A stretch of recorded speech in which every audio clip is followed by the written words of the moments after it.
I'm Alan Watt, and this is Cutting Through the Matrix on the 20th of May, 2018. Now, for those who listen for years, I hope you keep trying to remind yourselves to donate once in a while. And remember, for newcomers too, you can donate, because after all, there's thousands of talks up there, literally thousands of talks up there on my websites, which cost you nothing.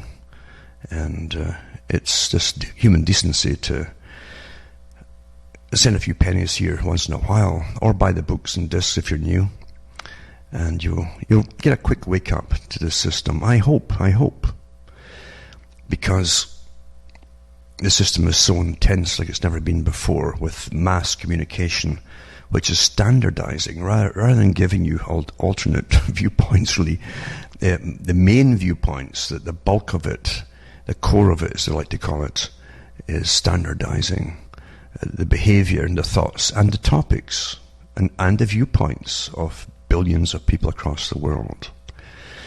Well coordinated, not by chance, not happening by itself, but completely controlled. I read way back in the 80s, it talked about the coming system of communication, and there would be information warfare of some form or another, and they were setting up then how they would manage information, including dummy, fake, alternate sites that could be very powerful and very well funded to even eliminate real grassroots movements and grassroots stations and so on that gave alternate viewpoints. Take them over very slickly, and then before you know it, you're pointing back in the same direction for warfare across the Middle East and elsewhere, and that's exactly what unfortunately has happened. So remember, you can buy the books and discs or donate at cuttingthroughmatrix.com for those who really want to know. I've never been a rah-rah cheerleader for the big masses of people. In fact, some of the early talks I gave, I said I have different groups of people who I would regard as a danger to me, and those who rule the world are one group, and the masses that follow them and vote for them are the other.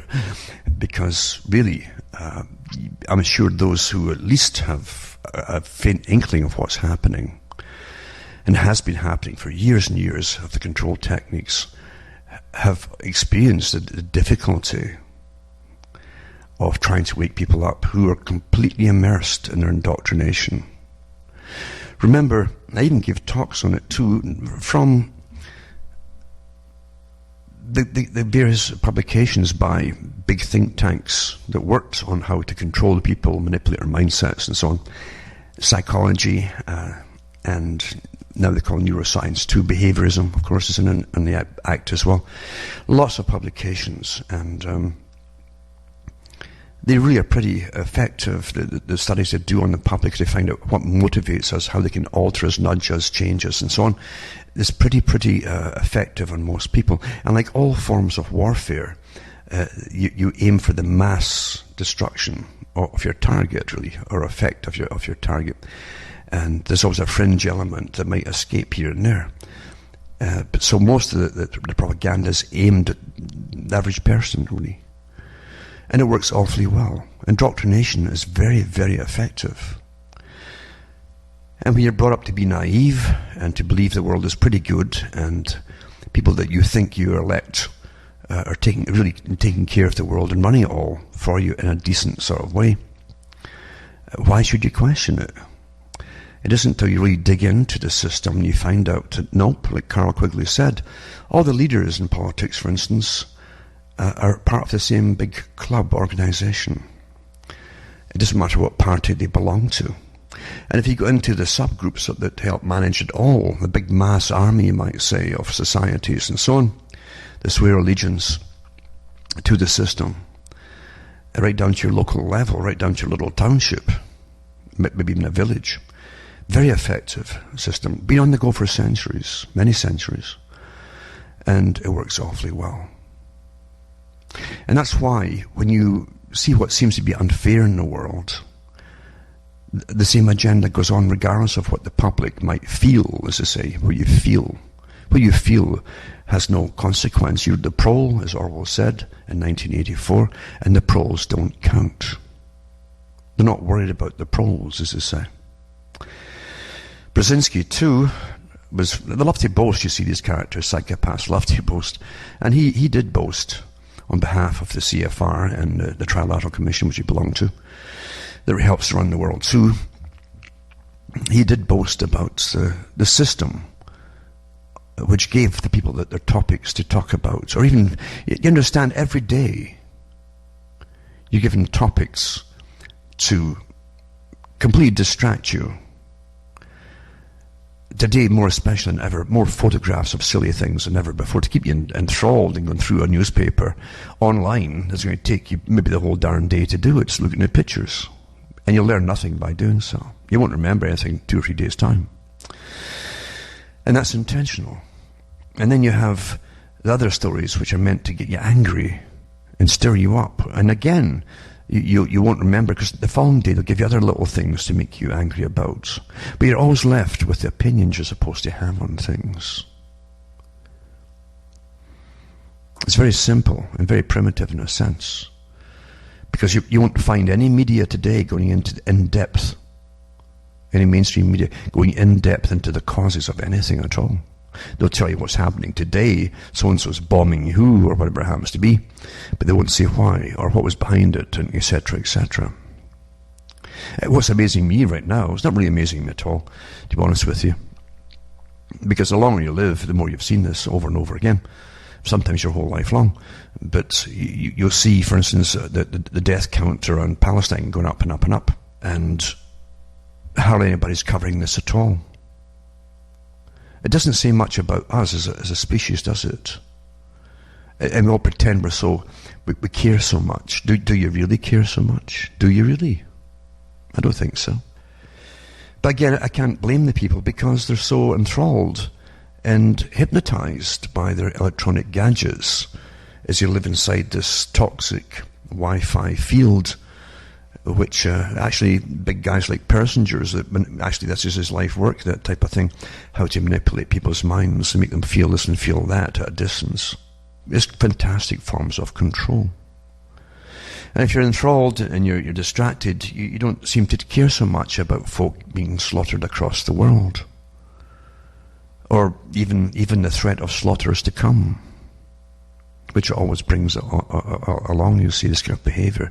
Always does it. And we all pay for it in one way or another. We all pay for it. We pay for all the disregard we have. We pay for our silence too. Silence can also be brought on by fear and laws. And there certainly are laws out there to bring upon the fear upon the people and keep them quiet. Some countries more than others.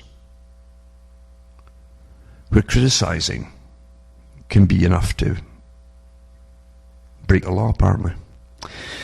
And we're into real totalitarian systems right now. Very, very obvious to those who are awake, the different ones who are awake, and other ones who think they're awake, they're not. But it's rather obvious today. But as a species, as I say, it doesn't say much about us when everybody's all agog at royal weddings. That's no coincidence either why they picked this particular time to do it all. Everything works together, you understand, on a world scale. So to get this wedding, really most of the people in the polls and living in the UK, they really don't care anything about it at all. It's so remote from their everyday lives, it doesn't matter. Except for the fact that they'll tack all the cost of it onto their taxes.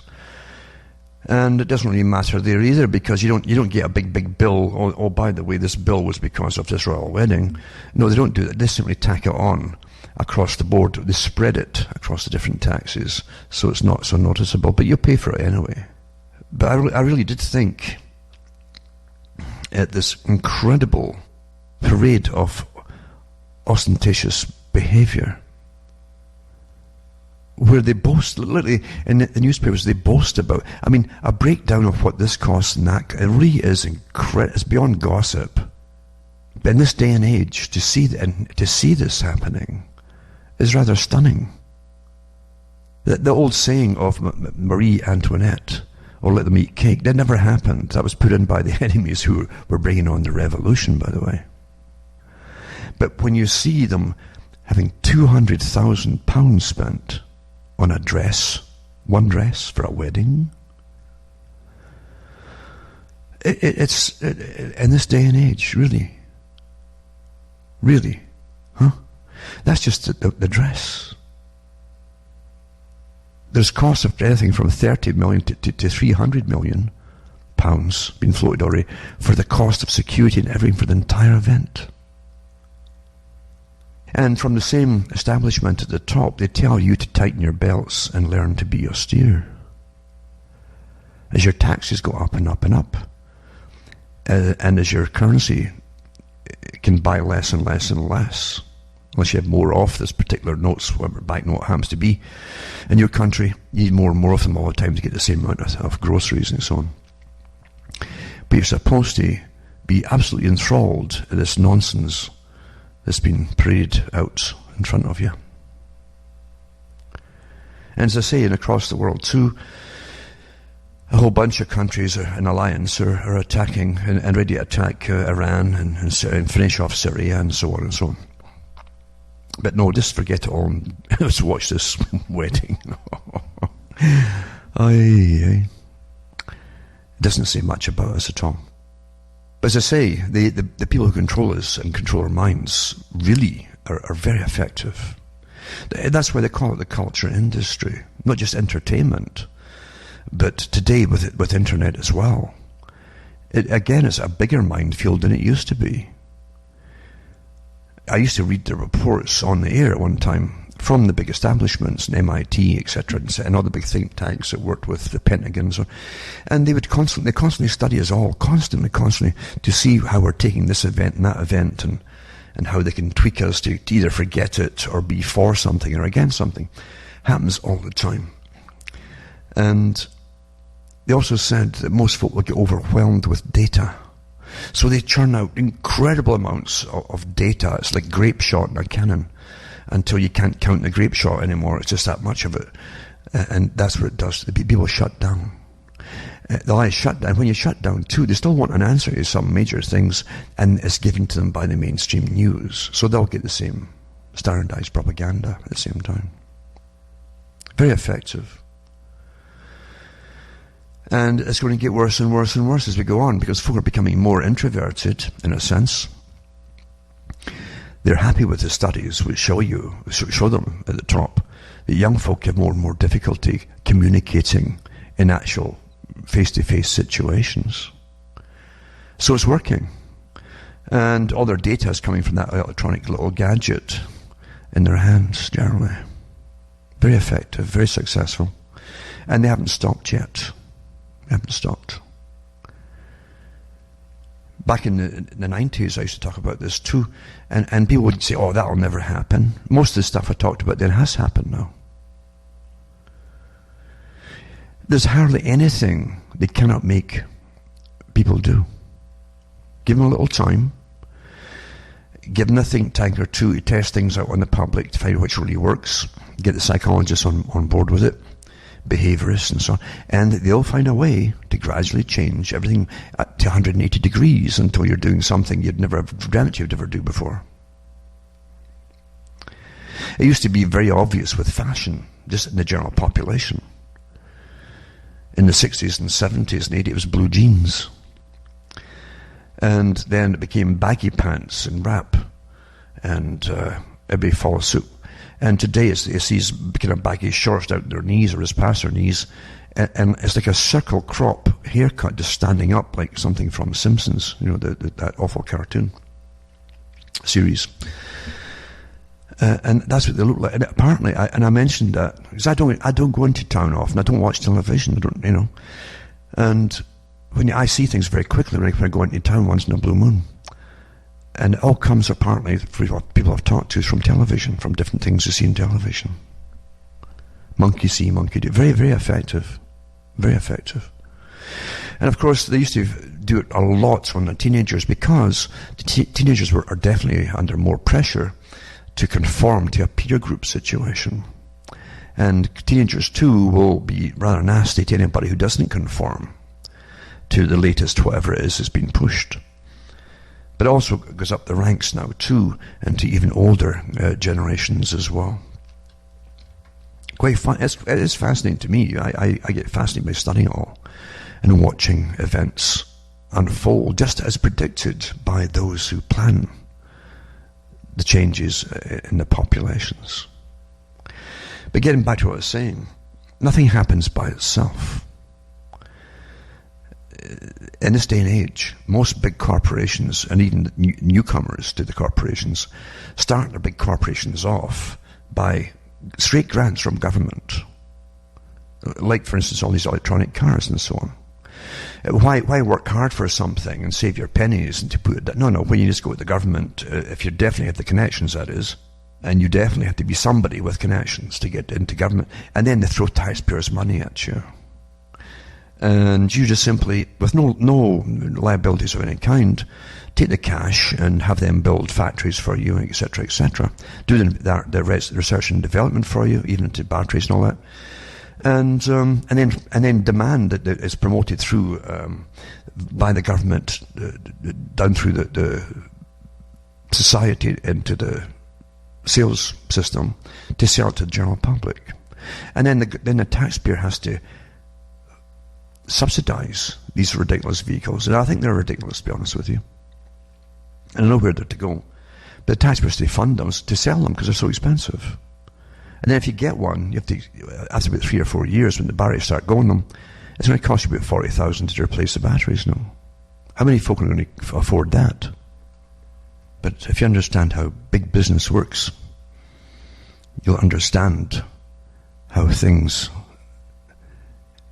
develop in advance. And by that I mean it's planned that way, with big corporations and amalgamations, or else the big shareholders are sitting in the wings to jump on board, where if they were there at the beginning, you wouldn't have all these free grants from governments throwing money at these corporations. Wouldn't happen. Here's an example here, for instance. Clever, isn't it? It's clever and devious. And they'll say, well, it's still legal, even though you say it's not really a moral thing to do. They have no problem with that. But you have this article here, and it says, meet Tesla's new bondholder. Who is he? The billionaire George Soros, big hedge fund type of guy. And they have some sort of strange, I don't understand these. I really have no time for all the cons of making money off money, etc., etc., etc. So that's the trouble with the world for a long time. Anyway, it says the investment firm founded and chaired by billionaire George Soros took a stake in Tesla, Inc., with bonds during the first 3 months of the year, giving the electric car maker run by Elon Musk a prominent supporter. Well, he's already had the government pay for a lot of stuff already, and research and development, etc. Anyway, it says here, they took a $35 million stake in the convertible bonds of Tesla, which are due in March 2019. And this is according to filings with the U.S. Securities and Exchange Commission. A spokesman for Soros didn't respond to requests for comment, naturally. So convertibles are hybrid securities, either bonds or preferred stock, that can be exchanged for a predetermined number of common shares that effectively lets an investor participate in stock price changes, but with the yield and greater security of a fixed income instrument. Musk, who like Soros is also a billionaire, has been under pressure from investors to prove the company can solve production problems. That's the excuse they're giving, you see. Stem senior staff departures and resolve questions about crashes involving its electric cars. So, yeah, don't work hard for yourself. Just go to government if you've got the right name, maybe the right connections, maybe the right other things too, and you get big money thrown at you. And then government will make sure that the public will eventually have to buy your actual product. That's not bad, eh?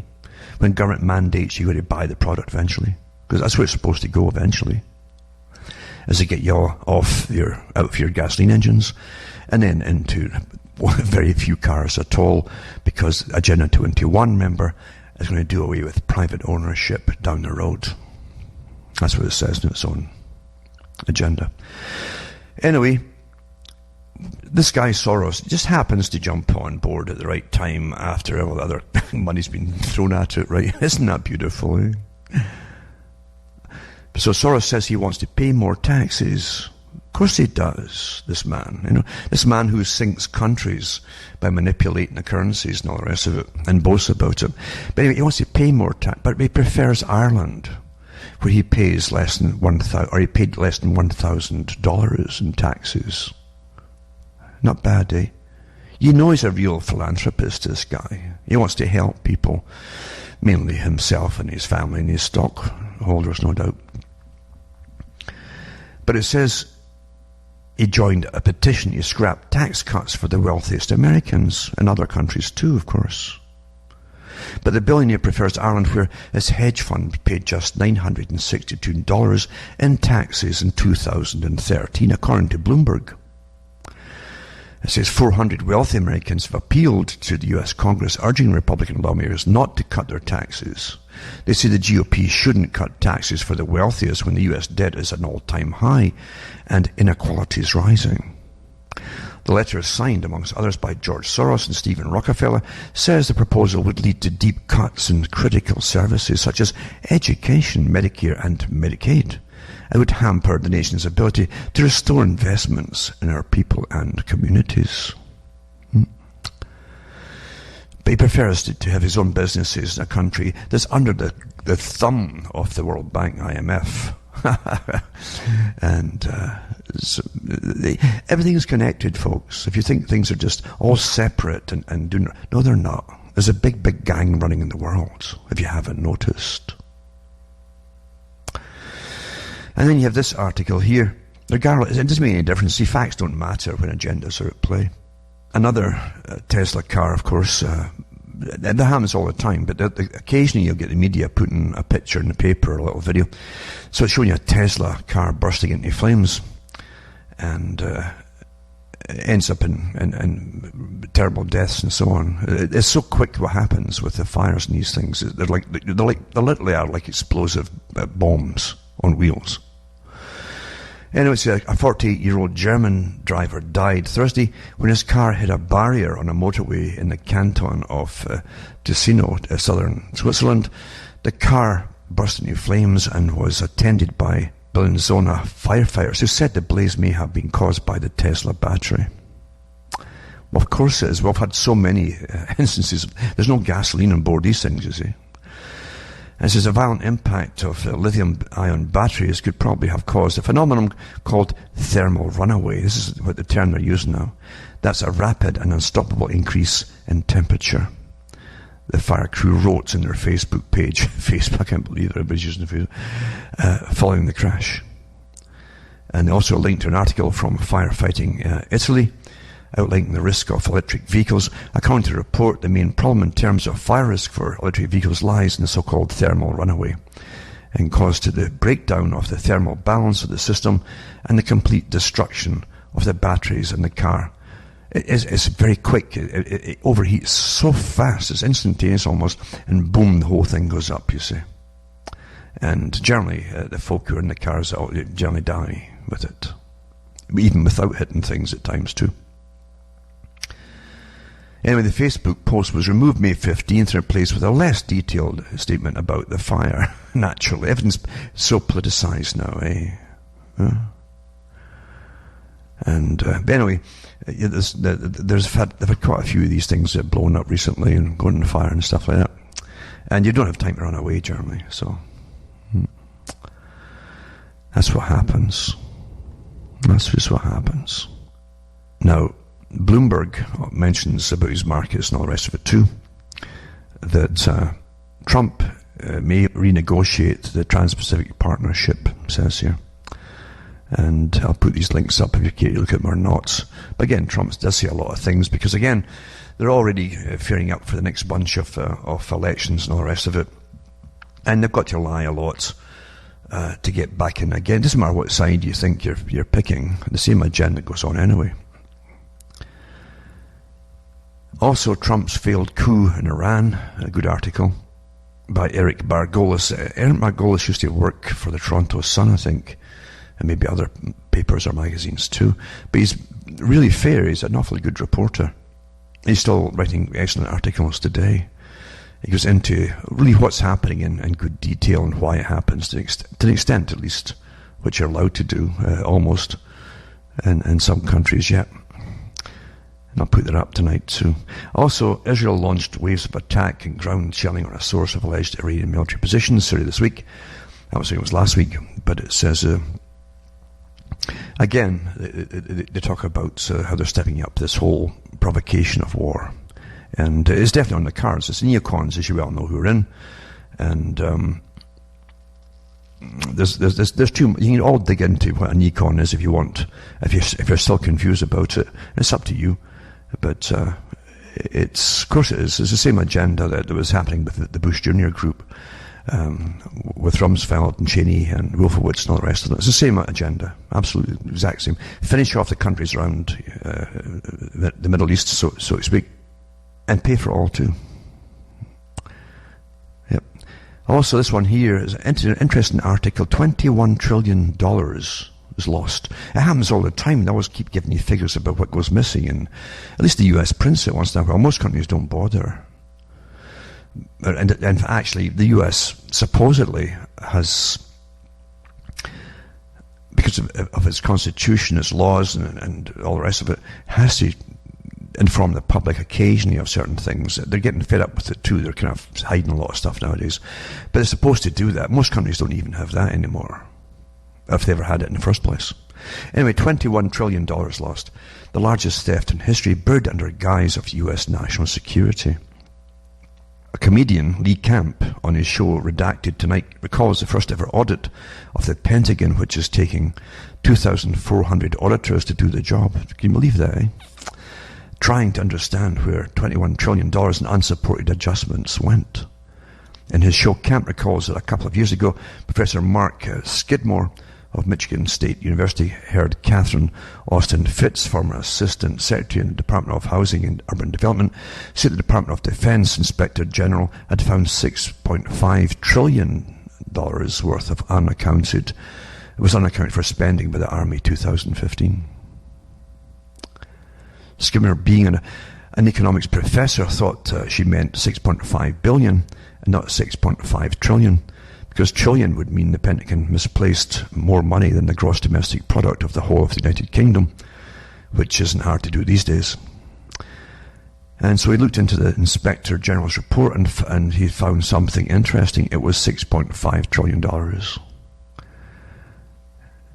So it goes on to how they went back a few years, back to 1998.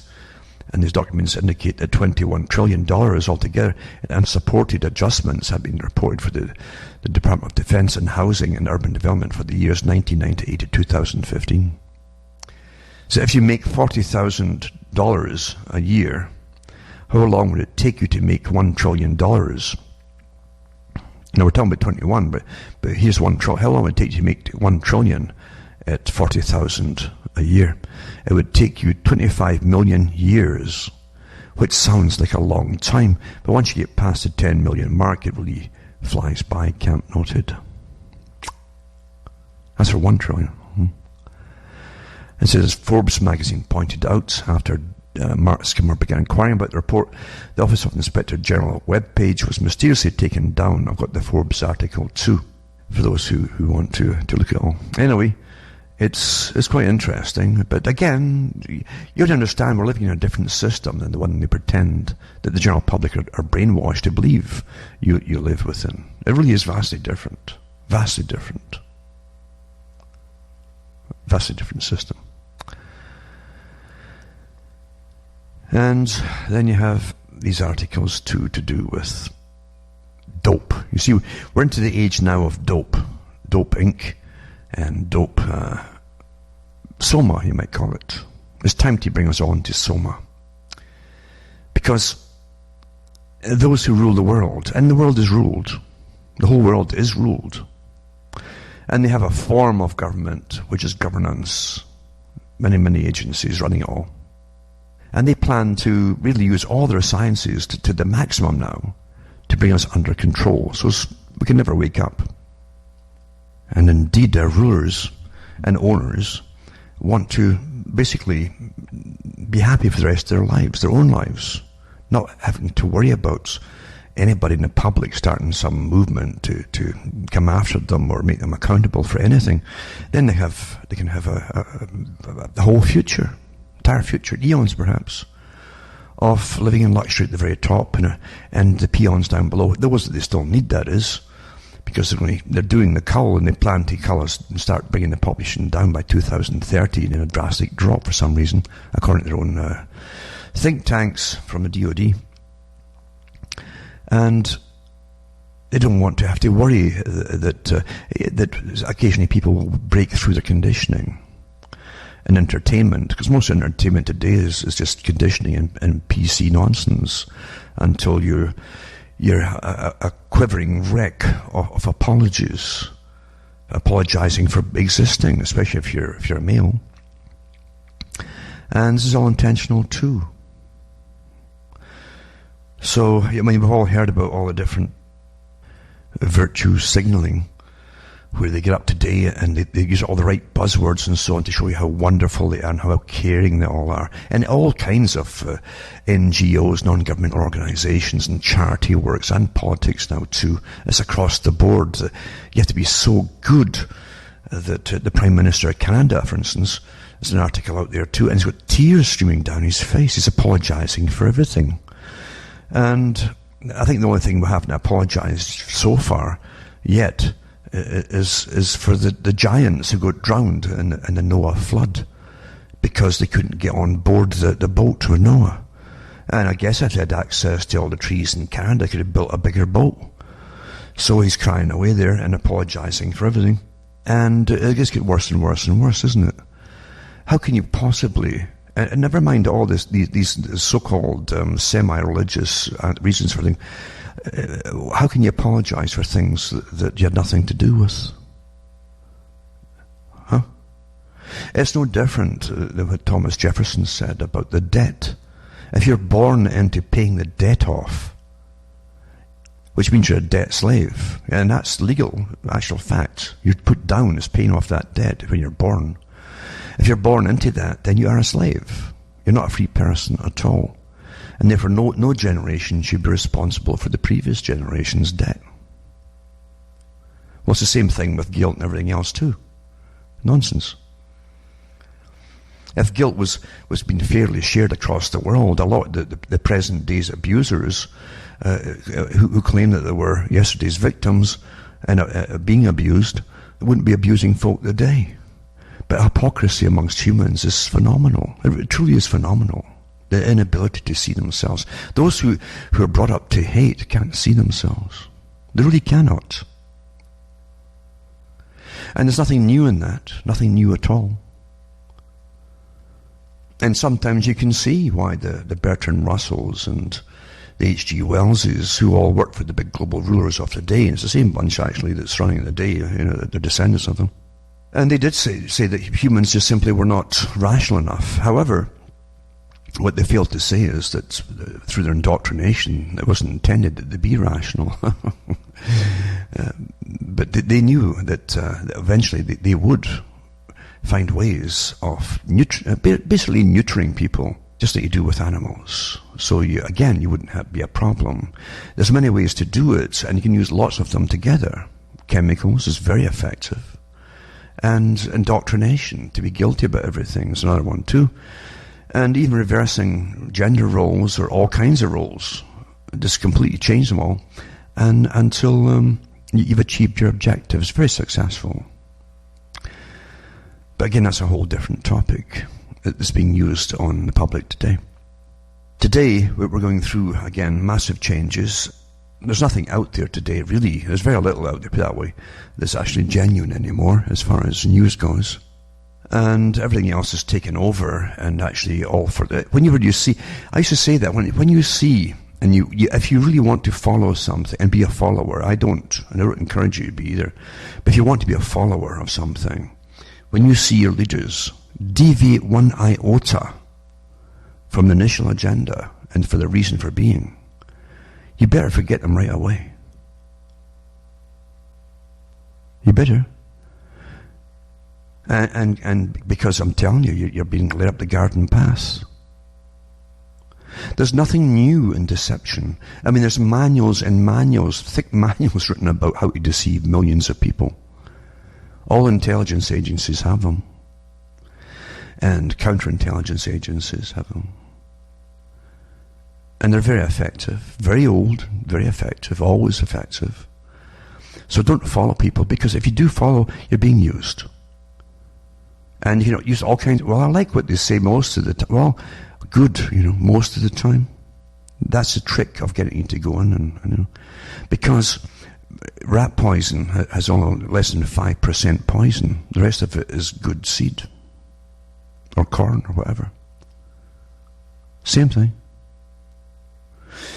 But it's up to you. It's up to you if you want to be entertained or be told the truth. And when you see movements that are supposed to be keeping you all safe and out of the rackets of war, etc., in other countries, it's promoting it all. You know what's happened. I don't have to explain this to you. You know, and big money's behind it too. Of course, big money. Of course it is. But today, as I say, we're living through incredible. This is, remember, the century of change. For change is transition, they call it. This whole century, all the big agendas have to be fulfilled within 100 years. This century we're in now today. And you'll say, well, I've still got 100 years to go. No, you don't. They're implementing them all as you live. And many of them have already been accomplished already. And others have still been accomplished. So, no, you can't put it off and say, well, But if you tune into the news today, you have your head full of nonsense, mainly trivia and rubbish, or things to be upset about, like mass migration into places like Britain, with bike gangs and folk carrying knives and killing folk and shooting folk and so on, and rapists, etc. I'll put these articles up for you too again, but the fact is, it doesn't seem to be bothering those around the royal family, does it? With their multi-million dollars and pounds of security. And the private police force is coming into effect now too, for those that can afford it. We're all being managed, Herd management, massive herd management all the time. But as I say,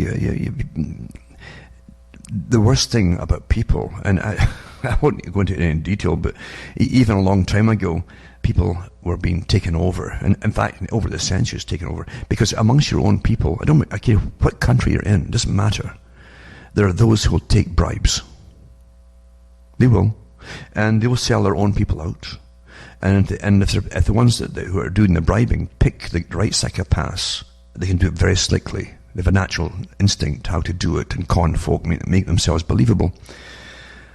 But there's no people under the sun, almost, that doesn't have people who are willing to sell out their own people for cash and prestige and fame even. It's rather disgusting, but it's true. It is true. Very, very sad, but true. And lie. Of course, psychopaths have no problem lying about everything.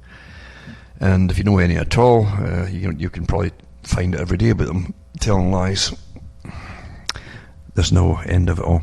Anyway, back to Soma time, as the world goes down the tube, and they do all these wellness tests on us to give us fake wellness, to tell us how well we are competing, as though every country is competing for wellness. This new fake thing to do surveys to find out if the proles are quite content in their misery. And literally they pretty well say it that way too in their latest poll. I said years ago too, eventually they could put us in such good drugs, for instance. We could be living in pigsties, even cleaning out the pigsties, and think we're walking on in some beautiful planet in a virtual reality in our heads at the same time. That's what they could make you think. And they're pretty well doing these surveys. They find, are you really happy in that filth? But as long as you're happy, what does it matter then, you see? It's so Freudian too. Freud's idea it wasn't the fact that this fake system that has you always on edge for most folk, unless you're born in millions of dollars, but most folk are not. But Freud, literally, his whole thing was, well, as long as you're having sex, and getting back to work after a nervous breakdown because of the system and the running and the fear and all the rest of it. As long as you go back and you have sex, and then you can get some money to buy the in this consumer society, just buy stuff, that big STUFF stuff. Then you're normal again. Really. Rather than say, wait a minute here, it's the very system that you're going back into that destroyed you in the first place, because it's so fake, completely fake and unnatural. Everything is managed, isn't it? But one thing they'll never do is change the system of those with power and those without it. Even though they'll pretend as they create new divisions in society, keep them all fighting down below at the bottom. The fact is, you'll never get up there amongst those that have the fancy weddings. The gates are barred, I'm afraid. So you can take your Soma, because this is Soma time, is to take all other medications for folk who are chronically ill and so on off the market, just by coincidence, and give you the suicide pill in some countries like Canada. You're offered that, where rather than be a burden on the health system, which is so great in Canada because they spend millions of dollars a year to tell us how great it is, and they do, literally, you'll find that they don't want to treat you anymore. You'll be a burden on society. Why don't you do the right thing and take that cheap pill there, rather than have us spend money and keep you living another few years? That's what it's all coming down to, as life becomes cheaper and cheaper for the general bulk of the populace, the proles again. That's where it is, folks. And you're going into a hellish world right now. Absolute hell. You don't know it, but hell is manifesting itself all around you as your life becomes cheaper and you don't have the rights and the respect that a human being should have anymore, as they take it down step by step by step, depending on your status in the community. You wait and see a few years' time, you're in a horror show. One day they'll mandate you take the pill, and there's nothing really physically much wrong with you. It's just time to get out the way. They've already had these incredible discussions, and they float the trial balloons by professors generally. One in Australia did it a few years ago, to see, on behalf of the world's rulers, that is, how the public would react to him saying that. And why don't the folk just take themselves out of the picture and leave? That'll leave more jobs for the younger people. So it's all economics, is it? 100 years ago and 200 years ago, it wasn't about economics running our lives. That's why we exist. It was about, does the system of economics exist for humanity's sake? No, but today it's vice versa, isn't it? So anyway, you can have your dope, your cheap dope and stuff. And I said too, don't think they're going to suddenly be happy and legalize marijuana. It'll go into the right hands that were planned in the first place, and even the amalgamations that were planned down the road in the planning strategy before you even heard it becoming legalized. Just like the same thing with Soros jumping in the bandwagon after the government's pulled that money into the other company. Same with the dope industry, of course. And you've got police chiefs and everything, as I've said before in some of my talks, who've got shares in all these things now. Same guys that, suddenly it's going to be a great thing. They all say it's wonderful now. But before it was terrible and evil, but now it's wonderful. Because that's the name of the game, eh? So in Canada, Aurora buys Med Relief, it's called, an art company, bought by Aurora, and becomes the largest cannabis company in the world, just like that, eh? And as it goes on and on, you're going to find that there'll be but one super group that will eventually own it across the whole planet, all planned in advance. For those who, most folk who are brainwashed will never get that. They'll think, it's just developing as it goes along. So anyway, one of Canada's largest licensed weed producers has scooped up rival cannabis producer Med Relief in a $3.2 billion all-stock deal that sets the stage for Aurora to become the world's biggest legal weed producer. Combined, Aurora and Med Relief have the funded capacity to produce 570,000 kilograms per year of cannabis through 9 facilities in Canada and 2 in Denmark, far surpassing the likes of Canopy Growth Corporation, the country's biggest weed producer, which is currently licensed to produce 31,000 kilograms of weed and weed-related products. And there were different outlets too, and little organizations across the whole planet, this particular group. But again, there's always a lot more to what the public, they tell the public. They always give you a little front man or something. And I'll put up some of the stuff from WikiLeaks and so on. and other articles about it as well. And another one here too, the article is to do with, again, the wellness. Cheer up, Britain is getting happier as record employment levels are lifting the national mood, says the Office of National Statistics. You know, the same Office of National Statistics that Orwell had in 1984 when they said chocolate rations are up. They'd never lied to you. And when you give you statistics, it sounds so scientific. It must be true, eh? Cheer up. There you go. And it says here, a higher proportion of people in Wales, in England, but that's not really, well, it's next put that way, but always put under England, reported low levels of life satisfaction, worthwhile, and happiness. So there you are, life satisfaction, very Freudian again, worthwhile and happiness. We're supposed to be happy by buying stuff, you know, like the ads, and show your teeth off and be happy with everything. Buy a new toothbrush or something. Every toothbrush ad says, look how happy they are now. They've got orgasms by buying that toothbrush.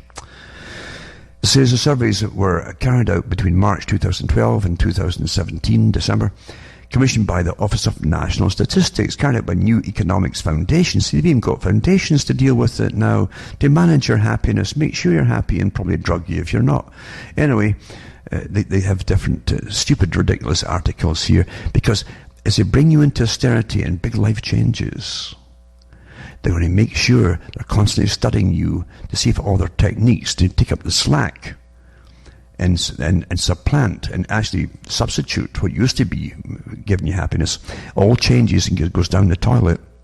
They're going to make sure that they're going to keep you happy in some drugged way or another. That's what it's going to end up being, guarantee you. Also, this article is awfully important, tackling online disinformation. Now, for those who studied the Leveson inquiries in Britain, when they really changed, and literally the media just took a nosedive with comments and so on after that commission. Worldwide it did too, and it did in Australia as well. They had their own version there. What you can say and what you can't say as journalists, and it really took a nosedive then. And they tried to get another one through recently, but it was voted down.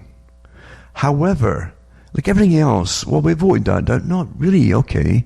Well, see, they're still in Europe and Britain at the moment, right? And might even stay that way, because they really don't want to get out as far as the big House of Lords and all these guys are fighting all. It says, tackling online disinformation commission. The European Commission proposes an EU-wide code of practice. So there you go. There's your censorship right there. So the Commission is proposing measures to tackle disinformation online, including an EU-wide code of practice on disinformation, support for an independent network of fast checkers, and a series of actions to stimulate quality journalism and promote media literacy. This is from the Commission that won't even tell you who's in it. It's so secretive at the very top. The recent Facebook Cambridge Analytica revelations demonstrated exactly how personal data can be exploited in an electoral context, and are a timely reminder that more is needed to secure resilient democratic processes. What are you talking about? Most of the laws are passed across the public. They never get a vote on it. They don't get any votes on this. Today, the European Commission is taking steps forward in the fight against disinformation to ensure the protection of European values and security. The whole point of Europe, the EU, is to destroy all the cultural values of the countries, make a new one. So there you are. Protection of European values and security. So anyway, it's a good little article to show you how they're going to really monitor everything and change it all and so on. And how they're all constantly studying all of you, to even what you say and think almost. Actually, pretty well good in what you think. That's where they're going with all this stuff.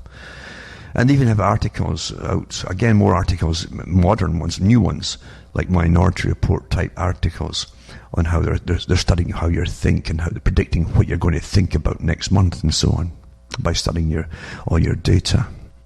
Also, you got this here, another nightmare, the hell on earth. This is Vallejo, California. The national largest home builder is betting voice-activated digital assistants in smart devices, like that Alexa type thing, will become as expected in a new home as garages are. Lennar announced Wednesday that standard features in its new homes will include built-in Wi-Fi, Smart locks, doorbells, thermostats, and lights, all controlled by Alexa, Amazon's voice-activated digital assistant. Power, power, power over you. Each house will come with 2 Alexa-enabled smart speakers, an Echo Show and an Echo Dot. New homeowners will also get a free visit from an Amazon technician to help set everything up and teach them how to use it. Interesting, one of the little clips I saw where you see these guys asking about God and things like that, and it's built in. With Christianity, it said it was a myth, but the one that it came from, it said it was fact, basically. It's all prearranged, it's indoctrinated into it too. And children will grow up with this stuff until they're changed. Everything Alexa said will be true. Alexa will become the voice of God, you see. Meaning the masters who control you all. That's what it means. And it says here, it'll be the hallmark of why we buy a new home, said David Kaiserman, president at Lunar Ventures, an important step in the mass adoption of all these technologies. But don't worry, you can get lots of dope if you get worried about it. And take a break sort of thing, eh? Chill out, yeah. And hell on earth coming down, isn't it? Former Israeli Defense Force intelligence chief Aaron Zivai Farkash, playing Iran, sits with experts during an Iran war game. So it shows them playing this little war game. And it says by 2025, 10,000 satellites will provide constant Israeli video surveillance of the Middle East sufficient. And they're expanding into, well, a good reason for it to. Middle East expansion, put it that way, of Israel. So surveillance of the Middle East is sufficient to carry out targeted killings of terrorists at any time and any place, former IDF intelligence chief said on Wednesday. He was speaking to an intelligence conference in Tel Aviv that also included former top Mossad and Shin Bet officials and was sponsored by the Intelligence Inheritance and Commemoration Center and the Israel Defense Magazine. So they're really, I mean, eventually they'll be popping you off from satellites. If they can't, I think they can actually do it right now, to be honest with you. I really do. They'll test all these things out in public and give you little cancers of the brain and so on. And just by simply playing a certain frequency at you a few times a day perhaps, or maybe once a day, eventually you'll develop it. That's the way things go. And they won't ask permission actually. They'll just test it on the proles. That's what the proles are for. The proles don't count. Again, Orwell said the same thing, eh? Hell on earth coming down. And all governments will be doing this. All of them will, of course. Because all governments really are all just one government now, I think. Also this one here too, Google, it says, has built a multi-billion-dollar business out of knowing everything about its users. Now a video produced within Google and obtained by The Verge offers a stunningly ambitious and unsettling look at how some of the company envisions using that information in the future. It was made in 2016 by Nick Foster, head of the design at formerly Google X and co-founder of the Near Future Laboratory. And I'll put that link up too for those who want to read it. It's disturbing, it says. We understand it's disturbing and so on. And it's a thought experiment by the design team from years ago. They use a technique known as speculative design to explore uncomfortable ideas and concepts in order to provoke discussion and debate, not related to any current or future products. Of course, yeah, sure. Okay. Anything that gets money from for the big military industrial complex, boys, and that's most things that do actually, is a weapon first. And of course everything's weaponized, of course it is. Another article too is to get off Facebook, but I've been telling folk that for years, and it doesn't make any difference to them. And I said it wouldn't either, because it doesn't. Also, the Los Angeles Police Department uses predictive policing to monitor specific people and neighborhoods. Again, it's like Minority Report, the movie. Microchips get under the skin of technophile Swedes. 3,000 Swedes have microchips inserted into their hands that can hold entry codes, buy train tickets and access certain vending machines or printers. They did the same thing a few years ago with that to get into discos, and it would charge the little chips in your arm with money, basically. And it'd be deducted from it too, cashlessly, as they say. Also, this article, Americans are lonely lots. As things get better and better, becoming more and more lonely as folk can't even talk to each other in person. And young people bear the heaviest burden. We're all getting studied like crazy, and it doesn't matter though. You'll get all your dope and drugs. Eventually, we'll all pay for it. I'll be free through the taxpayer. Children are still dying in Canada, especially in the Indian communities. Terrible, heart-rending stories about them dying. In Nunavut, for instance, I think quite a few children died already since January the 1st. They don't have the doctors here. I thought the children who were said to have pneumonia were sent home quite a few times. And this mum had her little son, 4-year-old, who kept asking if it was time, and she couldn't figure out what he meant. And the last time he said it, she realised that he was talking about dying. 4 years old. That's what he did, he died. There's how great your healthcare system really is, folks. It all depends how important we are, eh? Doesn't it? I wonder if Mr. Trudeau will cry about this.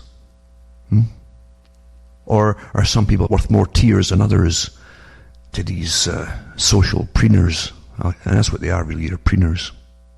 Also, I'll put articles about what happened in Gaza, of course. It doesn't make any difference. It's the way it's going to go. It's just terrible, isn't it, what's happening? Really, really terrible. Really terrible. And it depends who you are, according to how much status you get and getting tortured, dying, or anything else, or even just neglected. And we pretend we're all equal. Who's kidding who? Who's kidding who? I don't even go into that trash. Or guff, as we used to call it. Absolute guff. What hypocrisy. Eh? And humans are pretty disgusting, especially those who are put up there to supposedly lead you. They really are. Yeah. But this group has got higher status than this other group next to them, or whatever it happens to be. And everybody's vying for victimhood status too. It's just disgusting. It really is. It really is. Because behind it all, it's just power over others. Everybody wants power over others. As that old song went, everybody wants to rule the world, eh? Pretty sad. But children die as they're neglected, and Canada is throwing money across the planet at other places. But they can't get the doctors here, eh? In the north. There you go. Disgusting. And with the temperament of the public, with their distractions, what I've just said will be forgotten in a day or so. And they'll be on to some other piece of rubbish that's dished out by the bucketful for us to consume, to distract us. Or they'll do a little wellness test and to see if they go over that, are they all well and happy now? What does the statistics say? The surveys. Sad, isn't it? Remember too, folks, and I hate this bitching thing, and I try not to get really feel emotional about things, because as I say, this thing stuck goes on before you're born. It'll go on during your lifetime, and we're managed by master manipulators. They'll continue after we're all gone to the next bunch. And I always speak to the ones who at least want some answers, to make them think for themselves, because that's a breakthrough. Forget changing the world, folks. It's just too overwhelmingly. You can't compete with it. You can't. Because it's one system with unlimited financing and outlets to the population. But you've broken through if you can do it for yourself. That's an incredible achievement. Remember, you can buy the books and discs, cuttingthroughmatrix.com. Or donate. Go into their website and you'll find out how to do it. I really appreciate it. From myself, Alan Watt from Ontario, Canada, it's good night. May your God or your gods go with you.